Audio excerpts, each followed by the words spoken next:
প্রোগ্রামের জন্য আমাদের ফায়ার সার্ভিসের ভাইরা অনেক কাজ করেছেন, আমি শুনেছি। ভাইরা স্পেশালি দোয়া চেয়েছেন এবং তাদের একটা সুনাম আছে বাংলাদেশে।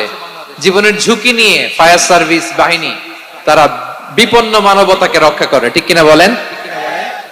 আমি ভাইদের জন্য দোয়া করি, এই ফায়ার সার্ভিস ইউনিটকে, এই ডিপার্টমেন্টকে আল্লাহ তাআলা তুমি কবুল করো। ওনারা আমাদের শৃঙ্খলা, শান্তি শৃঙ্খলা, সিকিউরিটি এনশিওর করেন, কিন্তু আসল নিরাপত্তা দেওয়ার মালিক কে? অনেক সময় এরকম হয় না যে অনেক সিকিউরিটি দিয়ে রাখছে, কিন্তু স্নাইপার দিয়ে এমন ভাবে গুলি করছে একেবারে বড় সাহেবের মাথায় যে গুলি লাগছে, আছে না নাই? এখন সবাই মিলে বডিগার্ডের ধরে, যাই বেটা বডিগার্ড, এত টাকা দিয়ে বডিগার্ড রাখছি, আমাদের স্যারের মাথায় গুলি লাগলো কিভাবে? তো বডিগার্ড বলে, আপনার স্যারের বডি তো আছে, এই যে বডি নিয়ে যান। আমি তো রুহু গার্ড না, রুহু গার্ড হচ্ছে একজন, চিল্লায় বলেন তিনি কে? আমার ভাইরা, দুনিয়াতে টাকা হলে বডিগার্ড মিলে, কিন্তু রুহু গার্ড মিলে? রুহু গার্ড মিলে?